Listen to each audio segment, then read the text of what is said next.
पाकिस्तान इस वक्त अपनी तारीख के बदतरीन माशी बहरान से गुजर रहा है। आईएमएफ के सामने मुकम्मल सरेंडर के बावजूद ना आईएमएफ प्रोग्राम बहाल हो रहा है, ना दोस्त ममालिक माजी की तरह पाकिस्तान की मदद को आगे आ रहे हैं। बल्कि अब मुश्किल यह है कि आईएमएफ और दोस्त ममालिक दोनों पाकिस्तान की मदद में पहल के बजाय एक दूसरे का इंतजार कर रहे हैं।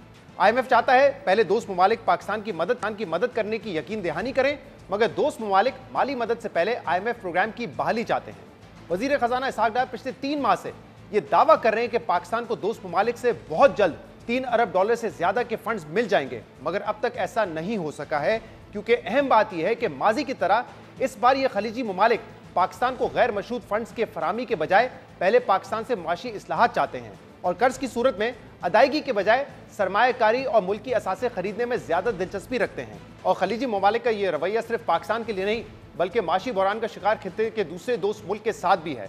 अहम बात यह कि पिछले साल अगस्त में कतर इन्वेस्टमेंट अथॉरिटी ने पाकिस्तान में $3 अरब की सरमायाकारी करने का ऐलान किया था और कतर की जानिब से जारी सरमायाकारी बयान में यह कहा गया था कि कतर पाकिस्तान में हवाई अड्डों, बंदरगाहों के टर्मिनल्स, LNG प्लांट्स, शमसी तवानाई और स्टॉक मार्केट में सरमायाकारी में दिलचस्पी रखता है। दिसंबर में कतर के सफीर की जानिब से भी इसी किस्म के ऐलानात किए गए थे। कतर के बाद मुत्तहदा अरब अमारात ने भी पिछले साल पाकिस्तान में कम से कम $1 अरब की सरमायाकारी का ऐलान किया और रवा साल जनवरी में सऊदी अरब ने भी पाकिस्तान में सरमायाकारी $1 अरब से $10 अरब तक बढ़ाने की बात की है।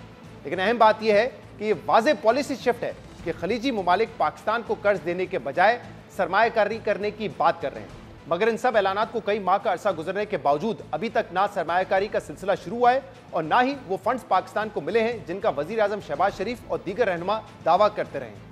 यूएई के जो सदर हैं मोहम्मद बिन जायद, जब मैं उनके साथ अलहदा 1-on-1 मीटिंग के लिए मैं गया, पर उन्होंने मुझे कुछ और तजावीज़ बताई कि ट्रेड में हम आगे बढ़ें, हम इन्वेस्टमेंट्स में, और यूएई हाजिर है और बिलियंस ऑफ डॉलर्स की हम सरमायाकारी के लिए हम उसके लिए तैयार है। कुछ हैवी पेमेंट्स ड्यू हैं, तकरीबन $3 बिलियन की पेमेंट्स अगले 10 से 15 दिन में पाकिस्तान के रिजर्व में ऐड हो जाएंगी। ये मैं आपको एश्योरेंस दे रहा हूं। आप प्रोग्राम आज रिकॉर्ड कर लें और फिर आप मुझे 2 हफ्ते के बाद पूछ लें। कतर का जो बुनियादी इंटरेस्ट है वो हमारे LNG के प्लांट्स में है, जिसके लिए वज़ीर आज़म साहब ने हिदायत दी है कि हम एक एडवाइजर हायर कर लें इंटरनेशनल, जिससे हमको एक थोड़ी सी प्राइस डिस्कवरी हो जाएगी कि प्राइस समझ में आ जाएगी। शहबाज शरीफ के आने से एक उनका रेपुटेशन दुनिया भर में है। हम समझते हैं कि हम सरमायाकारी भी लेकर आएंगे। दोस्त ममालिक आईएमएफ प्रोग्राम की बहाली से पहले ना पाकिस्तान में सरमायाकारी कर रहे हैं और ना पाकिस्तान को कर्ज की फराहमी कर रहे हैं, क्योंकि ये खलीजी ममालिक अब दोस्त ममालिक की मदद का तरीक़ेकार बदल चुके हैं। वो चाहते हैं कि माशी बहरान का शिकार ममालिक पहले इस्लाहात करें, आईएमएफ प्रोग्राम में शामिल हो जाएं और अब इनकी सारी तवज्जो सरमायाकारी पर है। और ये नई हकीकत सिर्फ पाकिस्तान के लिए नहीं बल्कि इसकी एक बड़ी मिसाल मिस्र है, जिसकी माशी मसाइल और मुश्किलात तकरीबन पाकिस्तान जैसी हैं, बल्कि बाज़ मामलात में तो पाकिस्तान की हालत मिस्र से भी बदतर है। मिस्र में पिछले 1 साल में ज़र मुबादला के ज़खायर में कमी आई है। पिछले 1 साल में मिस्र के जो डॉलर्स के ज़खायर हैं वो 16% से कम होकर अब $34 अरब हो गए हैं, जबकि पाकिस्तान के ज़र मुबादला के ज़खायर 1 साल में 60% से कम हो चुके हैं। जबकि मिस्र का बैरूनी कर्जों का हजम $155 अरब तक बढ़ गया है, जिसकी वजह से मिस्र पिछले 6 सालों में बेल आउट के लिए 3 बार IMF के पास जा चुका है। और पाकिस्तान की तरह इस वक्त मिस्र की अवाम के ऊपर महंगाई का बोझ बढ़ता जा रहा है। जनवरी में मुल्क में महंगाई की शरह 26% तक पहुंच गई है और इसी वजह से IMF और खलीजी ममालिक मिस्र से इस्लाहात का मुतालबा भी कर रहे हैं और कड़ी शराइत भी लगा रहे हैं। अहम बात यह कि आखिरी IMF प्रोग्राम में मिस्र ये यकीन दहानी तक करवा चुका है कि हुकूमत मुल्क की मईशत में रियासत और फौज का फुटप्रिंट कम करेगी और रियासती और फौज की जेर मिल्कियत असासों और कारोबार को अवाम के सामने लाया जाएगा। IMF इसलिए यह चाहता है क्योंकि कई सालों की आमरीत, फौज की सियासत और मईशत में मुदाखलत और माशी इस्लाहात ना होने की वजह से मिस्र की मईशत डिफॉल्ट के खतरे से दो चार है।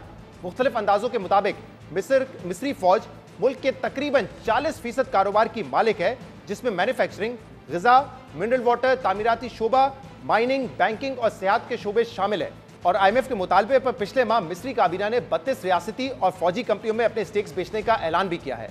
IMF के बाद खलीजी ममालिक भी मिस्र को सिर्फ कर्ज देने के बजाय मिस्री कंपनियों की निजकारी चाहते हैं, जिसमें सरकारी और फौजी कंपनियां दोनों शामिल हैं। खलीजी ममालिक मिस्र से सरकारी असासों और खास तौर पर फौज के जेर इंतजाम असासों को फरोग करने का मुतालबा कर रहे हैं। 2 रोज पहले CNN को दिए गए इंटरव्यू में मुत्तहदा अरब अमारात की इंटरनेशनल इन्वेस्टर काउंसिल के सेक्रेटरी जनरल जमाल सैफ ने कहा कि मिस्र नाकाम नहीं होगा। मुत्तहदा अरब अमारात हमेशा मिस्र की मदद करेगा, मगर बार बार माली मदद की दरख्वास्त करना हमारे सब्र का इम्तिहान लेता है। अमाराती हुकाम कहते हैं कि बार बार हमसे कर्ज मांगने से आप अपनी इज्जत गिराते हैं और अपनी साख को भी खराब करते हैं।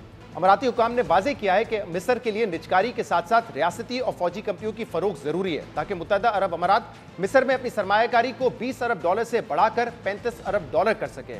जमाल सैफ ने इंटरव्यू में यह वाजे किया कि मिस्र को इस्लाहात की जरूरत है और बाज़ औकात इस्लाहात गैर मकबूल होती हैं।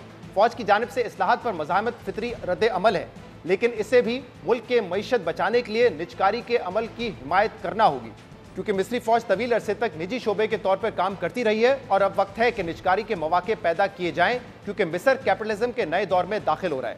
अमाराती हुकाम मिस्र की निजकारी के इकदाम पर गहरी नजर रखे हुए हैं और मिस्र की सूरत-ए-हाल को देखकर यह वाज़े अंदाजा लगाया जा सकता है कि खलीजी ममालिक माशी बहरान में घिरे ममालिक से क्या उम्मीद रखते हैं।